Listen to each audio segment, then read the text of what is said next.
আমাদের আচরণ আচরণ সম্বন্ধে ভাগবতের প্রথম স্কন্ধের দ্বিতীয় শ্লোকে বলছেন, সবাই মিলে বলুন শ্লোকটা আমার সঙ্গে। হ্যাঁ, ধর্মস্য হি আপবর্গস্য নো অর্থ অর্থায়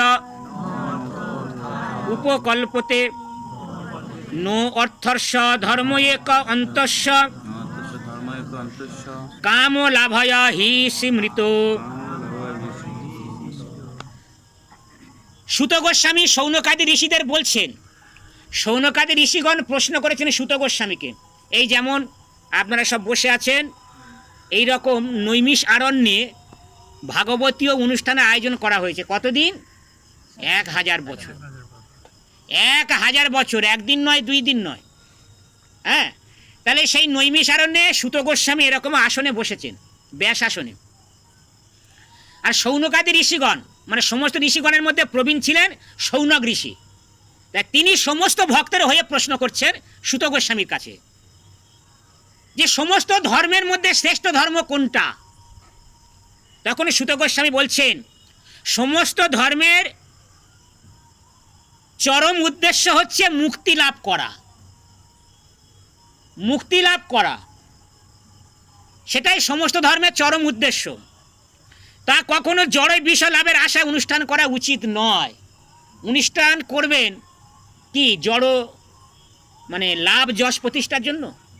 হ্যাঁ, আমি দেখা যাচ্ছে যে 500 ভক্তের সেবা দিয়ে দিলাম, কি বলবো সকালবেলা, জানিস কালকের আমি অনুষ্ঠান করেছিলাম, 500 ভক্তের সেবা আমি দিয়েছি। এটাই হলো জড় লাভ যশ প্রতিষ্ঠার উদ্দেশ্যে অনুষ্ঠান করা। কিন্তু সুত গোস্বামী তো তা বলছে না। তিনি বলছেন জড় লাভের আশায় অনুষ্ঠান করা উচিত নয়। অধিক কিন্তু তত্ত্বদ্রষ্টা মহর্ষিরা নির্দেশ দিয়ে গেছেন যে যারা পরম ধর্ম অনুষ্ঠানে যুক্ত হয়েছেন, এই যে ভাগবত ধর্মটা, এই যে ভগবানের যে ধর্মটা, এটাকে বলা হয় পরম ধর্ম। এই ধর্মের উপরে আর কোনো ধর্ম নেই। পরম কথার অর্থ হলো সর্বশ্রেষ্ঠ। সেই জন্য ভাগবত ধর্ম হলো পরম ধর্ম। ভগবান কৃষ্ণ হলেন পরম পিতা, পরম গুরু, পরম পতি। তাহলে ভগবানের উপরে আর কিছু নেই, এটা পরম ধর্ম। যারা এই ধর্মে যুক্ত হয়েছেন তারা যেন কখনোই ইন্দ্রিয় সুখ ভোগের উদ্দেশ্যে জড় জাগতিক লাভের প্রত্যাশী না হয়। ঠিক আছে, সৎ গুরুদেবের কাছে দীক্ষা পেলাম। তাহলে শাস্ত্র বলছে তুমি অনুষ্ঠান করবে, অনুষ্ঠানের পিছনে কোনো লাভ যশ প্রতিষ্ঠা থাকবে না। তার মানে কি? কর্ম করো, কর্মফলের আশা করো না, তাই না? ভগবান কর্ম করতে কিন্তু নিষেধ করেনি। কোনটা নিষেধ করেছে? কর্মফলটা পাওয়ার যে আশা, ওটাই নিষেধ করেছে। কর্ম যদি ভগবত কর্ম করো তাহলে ঊর্ধ্বগামী হবে, আর যদি কর্মফলের আশা করা হয় তাহলে কর্মবন্ধনে বাধা পড়ে যাবে। তাহলে আমরা বন্ধন মুক্ত হতে চাই না আরো বন্ধনে জড়িয়ে পড়তে চাই? আমাদের উদ্দেশ্য কিন্তু বন্ধন মুক্ত হওয়া। প্রথমেই বলেছেন সর্বধর্মের উদ্দেশ্য হলো মুক্তি, তাই না? তাহলে কর্মবন্ধন থেকে মুক্ত হলে তবে না মুক্তি হবে। তাই সেই সংসার কর্মবন্ধনে আমরা সবাই জড়িত আছি। সংসার ধর্মটাকে মহাজনগণ কিন্তু স্বীকার করেছে। সংসার ধর্মটাকে করতে নিষেধ করছে না, সংসারের প্রতি আসক্তিটা নিষেধ করছে। হ্যাঁ, সংসারের প্রতি যে আসক্তি, সে আসক্তি থেকে বেরিয়ে আসতে বলছে, এটাই ভগবান বলছেন। তাহলে দ্বাদশ মহাজন আমাদের যে পন্থা অবলম্বন করেছেন, আমাদের সেই পন্থা অনুযায়ী ভগবানের নামের প্রচার করতে হবে। পৃথিবীতে যাহা কিছু ধর্ম নামে চলে, ভাগবত কহে তা পরিপূর্ণ ছলে। ছল ধর্ম বলে হরিনাম উচ্চারিত হয় বটে, নাম কভু নয়। হরিবাসর গুণতে হরিনাম হয়, কিন্তু সেই হরিনাম শব্দটা উচ্চারণ হচ্ছে, মন থেকে কি হচ্ছে? তারা যতক্ষণ টাকার বিনিময়ে এসেছে হরিনাম করে, যাত্রা শেষ ওদের হরিনামও শেষ। সেই জন্য এখানে উপমা দিয়ে বোঝাচ্ছেন যে একজন রিক্সাওয়ালা তিনি যাত্রাতে রাজা সেজেছে। ঠিক আছে, রাজার ভূমিকা অভিনয় করছে। এখন ওই 3 ঘন্টা যতক্ষণ যাত্রা হবে, সে রাজার পোশাক পরেছে, তার স্ত্রী পরিজন অনুষ্ঠান শুনতে বলে আমার স্বামী রাজা হয়ে গেছে, আহা, ঠিক আছে। এখন 3 ঘন্টা যাত্রা হয়ে গেল, এখন সেই পোশাক যখন খুলে নিল, সে যে ফকির সেই ফকির। তা আমাদের এই জগতে ভগবান পাঠিয়েছে, কেউ ধনী হয়েছে, কেউ মধ্যবিত্ত হয়েছে। এখন ধনের অহংকারে কেউ যদি গর্বিত হয়ে যায়, তাহলে ভগবান বলেছে দিয়ে ধন বুঝে মন কেড়ে নিতে কতক্ষণ। হ্যাঁ, তা ভক্তি জগৎটা সেই রকম। ভগবান কৃপায় গুরুদেব ভক্তিলতা বীজ দিয়েছেন। এখন সেই ভক্তিলতা বীজটাকে বাঁচিয়ে রাখার দায়িত্ব নিজের, ঠিক আছে। গুরুদেব বীজ দিয়েছে, সে বীজটাকে সুন্দর করে জমিটা আগাছা পরিষ্কার করে বীজ রোপণ করতে হবে, নয়ন মিশ্রিত জল দিয়ে জল সিঞ্চন করতে হবে। আস্তে আস্তে গাছ হচ্ছে, সেই গাছটাকে আবার দেখা যাচ্ছে যে আপনার ওই গরু ছাগলের হাত থেকে বাঁচাবার ব্যবস্থা করতে হবে, তাই না? তার জন্য বেড়া দিতে হবে। তাহলে আপনার ভক্তিলতা বীজটা যে হচ্ছে, সেটাকে কিভাবে বেড়া দিয়ে আটকাবেন? সে বেড়াটা কি? হ্যাঁ, যদি বলুন, সাধু সঙ্গ। হরে কৃষ্ণ, হরি বল। তাহলে সাধু সঙ্গরূপ যে বেড়া, সেই বেড়া দিয়ে আমার ভক্তিলতা বীজটাকে রক্ষা করতে হবে। হ্যাঁ, বৈষ্ণব অপরাধ যদি ওঠে হাতি মাতে, বৈষ্ণব অপরাধ যদি হয়, তাহলে কিন্তু ভক্তিলতা বীজটা নষ্ট হয়ে যাবে। হ্যাঁ, মত্ত হাতির মতো বৈষ্ণব অপরাধকে বলা হচ্ছে, মত্ত হাতি, পাগলা হাতি। সেদিকে আমাদের খুব খেয়াল রাখতে হবে। আর একটা খুব সুন্দর শ্লোক ঈশ উপনিষদে বলেছেন, যে ঈশ উপনিষদের 1 নম্বর মন্ত্র, 18টা মন্ত্র আছে। প্রথম মন্ত্রটা হলো ঈশ আবাস্যম ইদম সর্বং যৎকিঞ্চিৎ জগতাং জগৎ তেন ত্যক্তন ভুঞ্জিথা মা গৃধ কস্য স্মিদ ধনম। অনুবাদে বলছেন, এই জগতে স্থাবর ও জঙ্গম সব কিছুই নিয়ন্তা মালিক হলেন কে? ভগবান। এই জগতে যাহা কিছু আছে, স্থাবর আছে, জঙ্গম আছে। স্থাবর আমরা যা কিছু দেখতে পাচ্ছি, জঙ্গম যা কিছু, সব কিছুর মালিক ভগবান। তাই জীবন ধারণের জন্য আবশ্যক সম্পদ যা ভগবান নির্দিষ্ট করে দিয়েছেন, যার ভাগ্যে যতটা বরাদ্দ করেছে, ততটুকু নিয়ে আমাদের সন্তুষ্ট থাকতে হবে, তাই না? পরে ধনের দিকে লোভ বা লালসা করা উচিত নয়। তাহলে ভগবান কি সুন্দর একটা সূত্র দিয়েছেন আমাদের লোভটাকে সামলাবার জন্য। হ্যাঁ, যেমন সরকার গঠনের সময় মন্ত্রিসভায় বরাদ্দ হয়, ঠিক আছে, অর্থ খাতে এত কোটি টাকা বরাদ্দ, হ্যাঁ, বিদ্যুৎ খাতে এত কোটি টাকা বরাদ্দ, স্বাস্থ্য খাতে এত কোটি টাকা বরাদ্দ।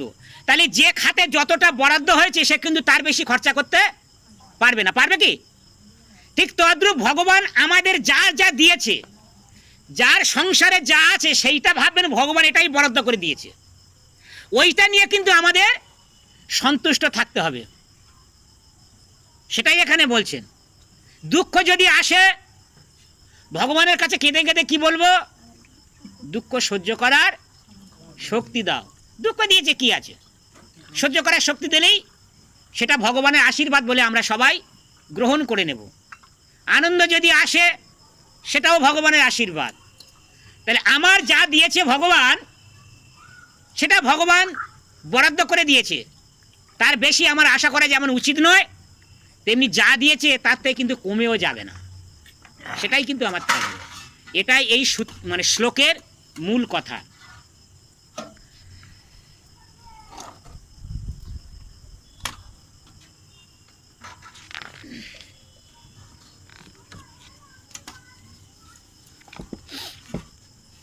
মাতা যস্য গৃহে নাস্তি ভার্যা চ প্রিয় বাদিনী অরণ্যং তেন গন্তব্যং যত অরণ্যং তথা গৃহম। কোনো ব্যক্তির গৃহে যদি স্নেহশীলা মা না থাকেন, কিংবা তার স্ত্রী যদি প্রিয় ভাষণী না হয়, তাহলে বনেতে গমন করাই ভালো। কি বলছেন? কোনো গৃহেতে মা আছে, কিন্তু মা সুশীলা নয়, মার মুখের কথা বা সম্ভাষণগুলো স্নেহশীলা নয়, তাহলে বলছে সেই গৃহটা বনের মতো হয়ে যাবে, তাকে বনে গমন করা উচিত। অরণ্যং তেন গন্তব্যং, তাকে অরণ্যে গমন করা উচিত। যথা অরণ্যং তথা গৃহম, তার সেই গৃহটা অরণ্যের মতো হয়ে যায়, বনের মতো হয়ে যায়, তাই না? তা সুতরাং প্রিয় ভাষিণী হয়, আমাদের মুখের ভাষাটা বা আমাদের যে সম্ভাষণটা কেমন হওয়া উচিত, বিনয়ী হওয়া উচিত, সেটাই এখানে বলছেন, তাই না? প্রভুপাদ এক জায়গায় বলছেন যে আপনি দেখা যাচ্ছে 50টা নামহট্টের পরিচালনা করেন, আর প্রভু 50টা নামহট্টের পরিচালনা করে, ঠিক আছে? তাহলে প্রভুর মধ্যে কি ভাব আসা উচিত? জানো আমি 50টা নামহট্ট পরিচালনা করি, সব ভক্তরা আমার কথা শুনে ওঠে আর বসে, হ্যাঁ? এরম ভাব হওয়া উচিত না? তার ভাব হওয়া উচিত, হরে কৃষ্ণ ভক্তগণ, গুরুদেব কৃপা করে আমাকে 50টা নামহট্টে ভক্তদের সেবা করার দায়িত্ব দিয়েছে, আমি যেন সেই দায়িত্বটা ভালো করে পালন করতে পারি। তাহলে আমার ভাবটা কেমন হবে? হ্যাঁ, সেটাই, সব কিছু ভগবানের উপরে ছেড়ে দিতে হবে।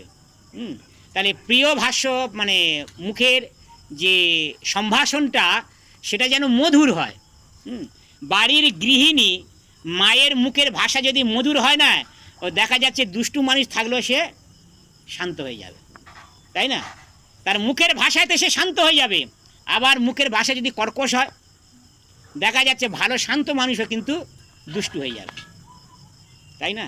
সেই জন্য বলছেন যে ক্ষীর চড়া আর হীরা চড়া, এই দুজনের মধ্যে কি তফাৎ আছে? আর চোর তো চোরই হয়, তাই না? ক্ষীর চড়া আর হীরা চড়া, মানে যে ক্ষীর চুরি করতো, মাখন চুরি করতো ভগবান কৃষ্ণ, সেও চোর। আর যে বর্তমান দিনে টাকা পয়সা হিরে জহরা চুরি করে, সেও চোর। তা সে বলছে আবার কি ক্ষীর চড়া হিরে চড়া, ভগবান ক্ষীর চুরি করতো আর আমি না হীরা চুরি করেছি, চোর তো চোরই হয় কি? কিন্তু ভগবান তিনি চুরি করতে স্বভাবে নয়, তিনি বহু জন্মার্জিত পাপ ও চৌরং, ব্রজঙ্গনাগণের দুকুল চৌরং, ভক্তের জন্ম জন্মের পাপ ও চৌরং, চৌরজ্ঞ গণ্য পুরুষ তমহং ভজামি। তাহলে ভগবান ক্ষীর চুরি করেছে বেটা, ওটাই শুধু দেখছো, আর ভগবান ভক্তদের পাপ চুরি করে সেটা তো দেখছো না। হ্যাঁ, ভগবান ব্রজ গোপিনীগণের একুল অকুল দুকুল চুরি করেছে, সেটা তো দেখছো না। তাহলে ভগবান যদি একজনের শরীর থেকে পাপ চুরি করে তাকে পবিত্র করে, তাহলে তেমন চোর যদি সামনে আসে তাকে নমস্কার করা উচিত। তা তেমন চোর হলেন ভগবান, ঠিক আছে? তাই ক্ষীর চোরা আর হীর চোরা যদি কি এক মানে এক যদি ভেবে থাকি তাহলে ভুল হয়ে যাবে। যিনি পরের দ্রব্য দেখলে মাটি ঢেলা তুল্য মনে করে, বোঝা গেল?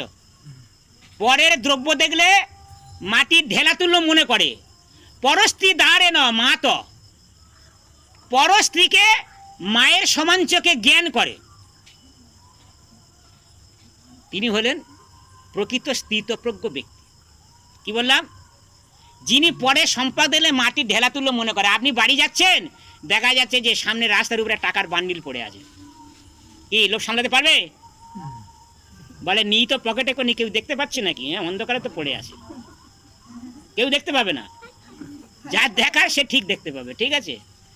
তা টাকা পয়সা ধন সম্পদ অনেকের অনেক কিছু আছে, কিন্তু ওসব তুচ্ছবৎ না, ওটা আমার কাজ না, মাটির ঢেলা। পরস্ত্রী দ্বারেষু মাতো, পরস্ত্রীকে মাতৃজ্ঞানে দর্শন করতে হয়, সেই হলো স্থিতপ্রজ্ঞ ব্যক্তি, সেই হলো প্রকৃত ভক্ত।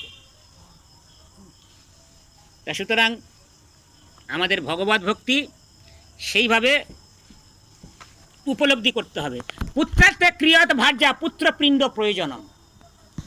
হ্যাঁ, ভার্যা গ্রহণ করা হয় কেন? স্ত্রী গ্রহণ করা হয় কেন? পুত্র উৎপাদন করার জন্য স্ত্রী গ্রহণ করা হয়। পুত্রার্থে ক্রিয়াত ভার্যা, কিন্তু সেই পুত্র যিনি হবেন, তারপরে বলছেন পুত্রপিণ্ড প্রয়োজনম, পিণ্ড পাওয়ার জন্য কিন্তু পুত্রের দরকার হয়, ঠিক আছে? যে পুত্র হাত থেকে পিণ্ড পাবে, সেই পুত্র যেন পুত্রের মতো কাজ করে। পুত একটা নরকের নাম, পুত পার্শ্ব খণ্ডট, পুত নামক নরক থেকে যে তার বংশকে উদ্ধার করতে পারে তাকে বলা হয় পুত্র, বোঝা গেল? আর যিনি সেটা পারবে না, তাকে মূত্রের সঙ্গে তুলনা করা হয়েছে, মূত্রের সঙ্গে। সন্তু তুলসীদাস তিনি রামচরিত মানস গ্রন্থে বলছেন, মায়ের এক দ্বার से निकले तो पुत्र और मूत्र, जो हरि भोजते है सौ पुत्र, যে হরি ভোজতে নাই হয় সে মূত্রের সমান। কথা শুনে প্রথমে হাসলে, এবার কি এলো সিদ্ধান্ত? পুত্র উৎপাদন করতে ভগবান বলছেন, নিষেধ করছে না, কিন্তু পুত্রকে ভগবদমুখী করতে হবে।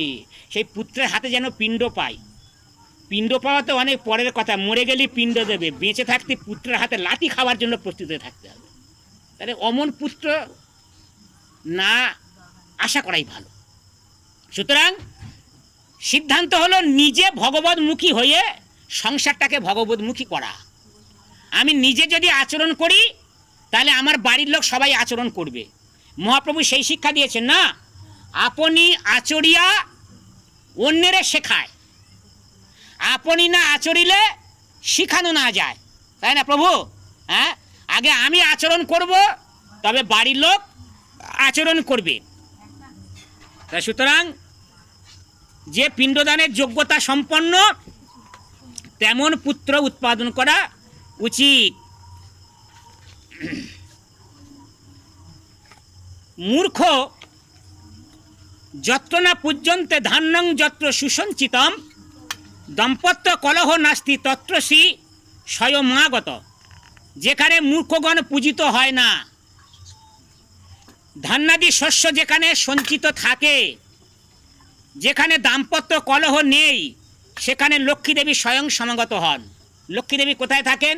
আপনারা লক্ষ্মী দেবীর পুজো করেন তো? কোথায় থাকেন লক্ষ্মী দেবী? 4টা পয়েন্টের কথা বলেছে। কোথায়? যেখানে মূর্খদের পুজো হয় না। হ্যাঁ, 1 নম্বর পয়েন্ট। ধান্যাদি শস্য যেখানে সুসঞ্চিত থাকে, ধান্য, গো সম্পদ, যেখানে দাম্পত্য কলহ নেই, যে বাড়িতে শান্তি বিরাজ করে, সেখানে লক্ষ্মী দেবী স্বয়ং থাকে। তাহলে এই পয়েন্টগুলো বিবেচনা করে নিজে নিজে বিচার করুন, আমার বাড়িতে কলহ আছে না নেই? হ্যাঁ, প্রত্যেকদিন সকালবেলা হয়ে রাম রাবণ যদি যুদ্ধ লেগে যায়, সেখানে লক্ষ্মী থাকবে? মূর্খদের পুজো করা হয় যেখানে, এখানে পুজো শব্দটা আর ভজতে শব্দটা গীতাইতে ভগবান সুন্দর করে বলেছেন যে ভজতে শব্দটা কাদের ক্ষেত্রে প্রয়োগ করা হয় আর পুজো শব্দটা কাদের ক্ষেত্রে প্রয়োগ করা হয়। বাবা আগের দিনে বললাম না, ভজতে শব্দ কাদের ক্ষেত্রে প্রয়োগ করা হয়? ভজ ধাতু থেকে ভজনা শব্দটা এসেছে। ভজনা শব্দটা উচ্চারিত হয় সেবার মনোভাব নিয়ে, অর্থাৎ সেক্ষেত্রে এই ভজতে বা সেবার মনোভাব নিয়ে এটা একমাত্র পরমেশ্বর ভগবানের উদ্দেশ্যেই ব্যবহার হয়। হ্যাঁ, আর পূজা, পূজা আপনি পূজ্য ব্যক্তির উদ্দেশ্যে হয়। দেখা যাচ্ছে এখানে একজন স্বনামধন্য ব্যক্তি এলেন, হ্যাঁ, তাকে উদ্দেশ্য করে পুজোর আয়োজন করা হয়েছে। হ্যাঁ, ঠিক আছে। কিংবা দেখা যাচ্ছে সমাজে যিনি গণ্যমান্য ব্যক্তি বা গুরুজন, হ্যাঁ, তাদেরকে উদ্দেশ্যে যেটা হয় সেটাকে বলে পূজা। পূজা শব্দটা পূজ্য ব্যক্তির উদ্দেশ্যে ব্যবহৃত হয়, আর ভজতে শব্দটা ভগবানের উদ্দেশ্যে ব্যবহৃত হয়। তাই এখানে বলছে মূর্খদের পুজো যেখানে হয় না সেখানে লক্ষ্মী থাকে। তা আমাদের সমাজ ব্যবস্থা কাদের পুজো করা হচ্ছে? হ্যাঁ, বলে যারা কৃষ্ণ ভক্ত নয় তাদেরকে ধুমধাম ঢাক ঢোল বেজিয়ে পুজো করা হচ্ছে, আর যারা কৃষ্ণ ভক্ত তাদের নিন্দে করা হচ্ছে, তাদের নামে অপবাদ প্রচার হচ্ছে। সেখানে লক্ষ্মী থাকবে? তা লক্ষ্মী যেখানে থাকবে না সেখানে কে থাকবে? নারায়ণ থাকবে? হ্যাঁ, যত্র যজ্ঞেশ্বর কৃষ্ণ, কথাগুলো ভালো করে বুঝবে মা। যেখানে লক্ষ্মী লাইনি সেখানে নারায়ণও নাই। আপনি আলাদা করে লক্ষ্মী পুজো সারা ধরে করুন না, কোনো লাভ নাই, বেকার পয়সা খরচা হবে। আগে লক্ষ্মী নারায়ণকে যুগলভাবে পুজো করুন। আর সবচেয়ে আরো উত্তম হবে ওই নারায়ণের ভক্তদের বাড়িতে ডেকে এনে হরিনাম সংকীর্তন। নারায়ণের ভক্তদের ডেকে এনে হরিনাম সংকীর্তন করলে নারায়ণও খুশি হবেন, আর নারায়ণ খুশি হলে লক্ষ্মীও খুশি হবে। ঠিক আছে? তাহলে মূর্খদের যেখানে পুজো হয় না সেখানে লক্ষ্মী দেবী থাকে, আর লক্ষ্মী দেবী থাকে মানে নারায়ণও থাকে, তাই না? তা যত্র যজ্ঞেশ্বর কৃষ্ণ, যেখানে যজ্ঞেশ্বর কৃষ্ণ থাকেন, যত্র পার্থ ধনুর্ধর, যেখানে কৃষ্ণ থাকবে, যেখানে লক্ষ্মী থাকবে, সেখানে ধনুর্ধর পার্থও থাকবে। আর কি হবে? তত্র শ্রী বিজয়, সেখানে শ্রী শ্রী মানে সম্পদ, ভগবানকে আরাধনা করলেই সম্পদ আসবে। আর কি বিজয়, মানে সেখানে বিজয় পতাকা উত্তোলিত হবে। হ্যাঁ? তাহলে মূর্খদের পূজা করলে সেখানে লক্ষ্মী থাকবে না। আর ধনসম্পদ, গো সম্পদ, গোমাতা যাদের সেবা করার পরিস্থিতি আছে সেবা করা ভালো। গোমাতা সেবা করার ভগবানের সেবা করার মধ্যে কোনো তফাৎ নেই। যদিও কর্মব্যস্ত যুক্ত মানুষ বিভিন্ন কর্মের দ্বারা আকৃষ্ট, গোমাতা সেবা করার সুযোগ হয় না। কিন্তু গোমাতা সেবা করার, শুধু গোমাতা সেবা করলে, আপনি হরিভক্ত হলেন না, শুধু গোমাতাকে সেবা করে যান, তাতেই ভগবত ধাম প্রাপ্তি হয়ে যাবে। গোমাতার এত কৃপা। কারণ গো আর ব্রাহ্মণকে ভগবান সবচেয়ে বেশি ভালোবাসে। নমো ব্রাহ্মণ্য দেবায় গো ব্রাহ্মণ্য হিতায় চ জগদ্ধিতায় শ্রীকৃষ্ণায় গোবিন্দায় নমঃ। ব্রাহ্মণ আর গো মাতা এই দুটোকেই ভগবান সবচেয়ে বেশি ভালোবাসেন। হ্যাঁ, কারণ ব্রাহ্মণের সৃষ্টি ভগবানের মুখে থেকে, ব্রাহ্মণের সৃষ্টি ভগবানের মুখ থেকে। আর এই মুখ দিয়ে ভগবানের কথা উচ্চারণ করে কে? ব্রাহ্মণ। এখানে যারা ভগবানের কথা বলছেন সবাই ব্রাহ্মণ। ব্রাহ্মণের সৎ গুণাবলী সকলের মধ্যে রয়েছে। হ্যাঁ, সকলের মধ্যে রয়েছে। যেমন তামা আর পারদ, এই দুটো যদি সংমিশ্রণ করি তাহলে কি হয়? কাঁসা উৎপাদন হয় না? তামা আর পারদের সংমিশ্রণে কাঁসা তৈরি হয়। ঠিক তেমনি জড় বিষয়ী মানুষ যদি সদ গুরুদেবের শরণাগত হয়ে শ্রদ্ধা সহকারে ভগবানের দিব্য নাম কীর্তন করে, সে তৎক্ষণাৎ ব্রাহ্মণত্বে পরিণত হয়ে।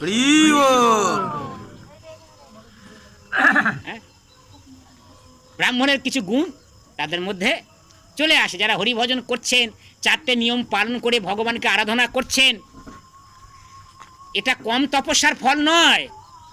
একই বাজারে বাজার হচ্ছে, সেই বাজারে বাজার করতে গিয়ে যেটা ছোটবেলা থেকে খেয়েছে, সেই যে লোভটা সামলাতে পারছে, সেই যে ইন্দ্রিয়গুলোকে দমন করতে পারছে, এটা কম তপস্যা নয়। এটাই কলিযুগের তপস্যা। তোমার ইন্দ্রিয় সংযম করো। হ্যাঁ, এটাই কলিযুগের তপস্যা। একটা প্রশ্ন ছিল, ঠিক আছে? তার মানে ভগবত ভক্ত হলো সর্বশ্রেষ্ঠ। যত প্রকারের ভক্ত আছে, কেউ সমাজের ভক্ত আছে, কেউ দেশের ভক্ত আছে, কেউ আপনার রাজনীতির ভক্ত আছে। যত প্রকারের ভক্ত আছে, ভগবান বলছেন সর্বশ্রেষ্ঠ ভক্তকে আমার ভক্ত, তাই না? তাই ভগবান দীপ্ত কণ্ঠে অর্জুনকে দিয়ে ঘোষণা করেছেন, অর্জুন তুমি বলো নোমে ভক্ত প্রণশ্যতি। এটা ভগবান নিজে বলেনি, কে বলেছে? অর্জুনকে দিয়ে বলা হলো। কেন? অর্জুন ছিলেন ভগবানের সখা এবং প্রিয় ভক্ত। বলে অর্জুন যদি এটা ঘোষণা করে তাহলে সবাই সেটা স্বীকার করে নেবে। ভগবান তার নিজের মুখে থেকে মানে এটা তিনি বললেন না। বলে আমার ধর্মের কথা আমি যদি ঘোষণা করি, তার চেয়ে বেশি উৎকৃষ্টতম হবে যদি আমার কোনো শুদ্ধ ভক্ত এটা ঘোষণা করে যে নোমে ভক্ত প্রণশ্যতি, আমার ভক্তের কোনো বিনাশ নাই, আমার ভক্তের কোনো বিনাশ নাই, আমার ভক্তের কোনো বিনাশ নাই। তাহলে এই শ্লোক থেকে আমরা কি পাই? প্রভুপাদ তিনি কি তাৎপর্যে বলছেন? যারা কৃষ্ণ ভক্ত তাদের কি মৃত্যু হবে না? হরি বল প্রভু, মৃত্যু হবে না? কিন্তু অর্জুন তো বলছেন, ভগবান শিখিয়ে দিয়েছে, বলো আমার ভক্তের কোনো মৃত্যু নাই, বিনাশ নাই। তাহলে এখান থেকে আমরা কি শিক্ষা পাবো? এখান থেকে কি শিক্ষা পাবো? যে হরিভক্তের বিনাশ নাই। হ্যাঁ, মানে হরিভক্তরা মরবে না। যারা তার্কিক ব্যক্তি তারা বলবে তোমাদের কি মৃত্যু হবে না নাকি? তোমাদের তো মৃত্যু হবে, আমাদেরও তো মৃত্যু হবে। তাহলে কি করে বলছে যে আমার ভক্তের কোনো মৃত্যু নাই? যারা হরিভক্ত, যারা ভগবানের সাধন ভজন করছে, যারা পারমার্থিক বিদ্যা অর্জন করেছে, তারা জেনেছে দেহন অস্মিন যথা দেহে কুমার যৌবন জরা তথা দেহান্তর প্রাপ্তি ধীর তত্র ন মুজ্জতি।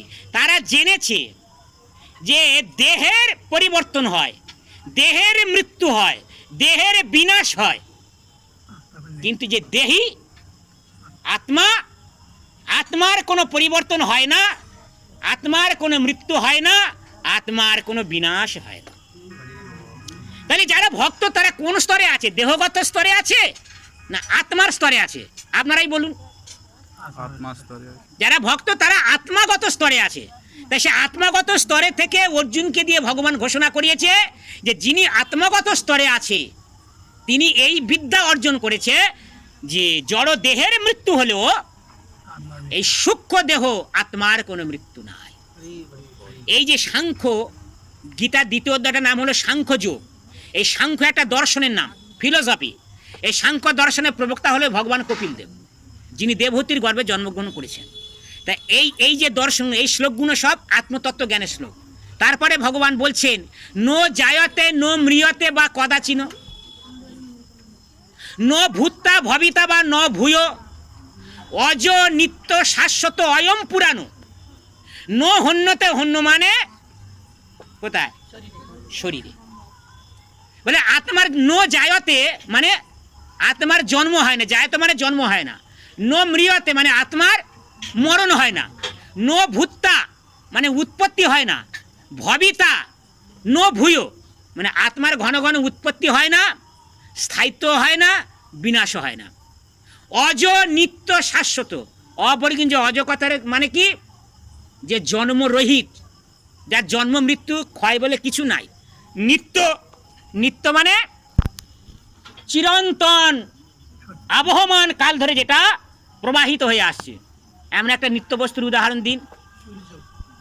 হ্যাঁ, সূর্য, চন্দ্র, সূর্য, নদীর জোয়ার ভাটা, এগুলো নিত্য বস্তু। আপনি না থাকলেও এরা থাকবে। হ্যাঁ, তাহলে আত্মা সেই রকম নিত্য শাশ্বত, মানে অনাদি কাল থেকে আছে। অয়ম পুরানো এবং সবচেয়ে পুরনো, সবচেয়ে পুরনো হলেও চির নবীন। আত্মা চির নবীন। হ্যাঁ, ন হন্যতে হন্য মানে শরীরে, মানে ন হন্যতে হন্য মানে শরীরে, মানে এই জড় শরীরের বিনাশ আছে কিন্তু সূক্ষ্ম শরীরের কোনো বিনাশ নাই। এটা কারা জেনেছে? ভগবানের ভক্তরা জেনেছে। হ্যাঁ, সেই জন্য অর্জুনকে দিয়ে ভগবান বলেছে ঘোষণা করো আমার ভক্তের কোনো